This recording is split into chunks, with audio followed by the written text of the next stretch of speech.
اللہ پاک نے فرمایا سَيَقُولُ السُّفَهَاءُ مِنَ النَّاسِ مَا وَلَّاهُمْ عَنْ قِبْلَتِهِمُ الَّتِي كَانُوا عَلَيْهَا۔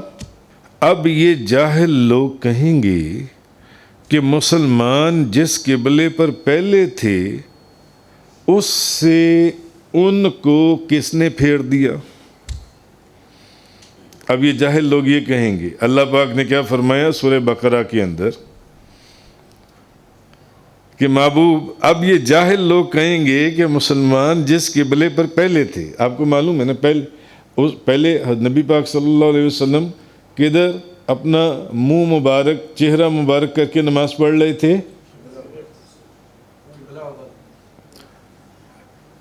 بیت المقدس کی طرف۔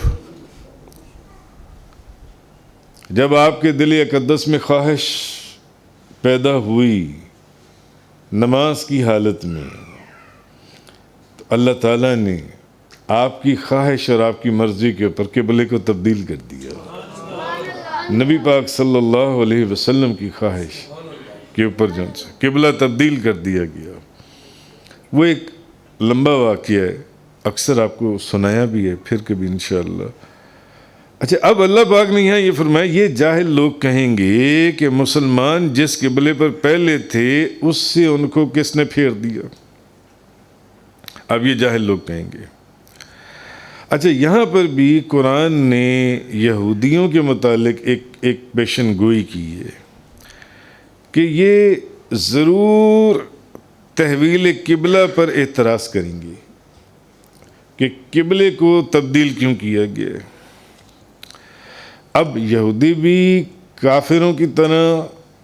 اور نصارہ کی طرح اسلام کے سخت دشمن تھے اور ہیں آج بھی جن سے، اور قرآن کے منکر بھی تھے اور مخالف بھی تھے، جو میں نے پہلے بھی بتایا۔ قرآن کا انکار کرتے تھے اور ایسے دلائل دیتے تھے کہ قرآن اللہ کی کتاب ہے ہی نہیں، اللہ کا کلام ہے ہی نہیں، یہ تو گھڑا گیا ہے۔ اب جب اللہ پاک نے یہ فرمایا کہ محبوب اب یہ جاہل لوگ کہیں گے کہ مسلمان جس قبلے پر پہلے تھے اس سے ان کو کس نے پھیر دیا، یعنی یہ اعتراض کریں گے، یہ اعتراض کریں گے تو چاہیے تو یہ تھا نا کہ وہ اپنے آپ کو سچا ثابت کرنے کے لیے اور اسلام کو جھوٹا ثابت کرنے کے لیے اور یہ ثابت کرنے کے لیے کہ دیکھو قرآن تو جھوٹا ہو گیا،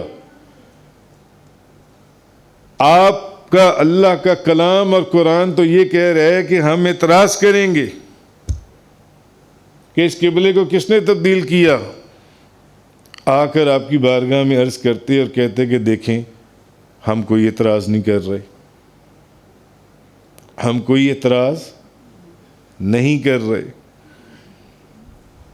اللہ کی کتاب اللہ کا کلام اور قرآن تو یہ کہہ رہا ہے کہ یہ اعتراض کریں گے، مگر ہم کوئی اعتراض نہیں کر رہے۔ تو دیکھیں جس کو آپ قرآن کہہ رہی ہیں تو جھوٹا ہو گیا، اور آپ کی نبوت کا دعویٰ بھی معاذ اللہ جھوٹا ہو گیا۔ ہم تو پہلے ہی کہتے ہیں کہ یہ کتاب آپ نے گھڑی ہے، یہ اللہ کا کلام نہیں ہے، کیونکہ قرآن یہ کہہ رہا ہے کہ ہم اعتراض کریں گے۔ ہم سارے آپ کے پاس آ گئے، وہیں پہ تھے نا یہودیوں سے، مدینہ طیبہ کے اندر یہودیوں کی کثرت تھی، ادھر مشرکین کی کثرت تھی، تو آ کر کہتے کہ دیکھیں ہم نے تو کوئی اعتراض کیا ہی نہیں ہے، ثابت کر دیتے جن سے، اور کہتے کہ دیکھیں قرآن جن سے یہ جھوٹا ہو گیا۔ تو قرآن نے کیا کہا تھا کہ یہ تحویل قبلے پر اعتراض کریں گے، وہ کہتے ہم نے تو کوئی اعتراض کیا ہی نہیں ہے، لیکن ہوا وہ جس کی قرآن نے پیشن گوئی پہلے ہی کر دی تھی کہ یہ آئیں گے اور اعتراض کریں گے، اور یہ ہوا کہ نہیں ہوا؟ وہ آئے اور انہوں نے اعتراض کیا، تو قرآن نے مخالفین کی زبانوں کے متعلق جو پیشن گوئی تھی کہ یہ لوگ یہ بات آ کر کریں گے، وہ پہلے ہی بیان فرما دی تھی جو ان سے، اور جو قرآن نے کہا وہی انہوں نے کیا، انہوں نے بھی آ کر اعتراض کیا۔ تو یہاں پر بھی قرآن کا سچا ہونا اور صدق قرآن کا ظاہر ہو گیا، اور یہ بھی قرآن کا ایک عظیم معجزہ ہے کہ مخالفین کی زبانوں اور ان کے دلوں کے ذریعے بھی قرآن نے اپنی تصدیق کروا دی۔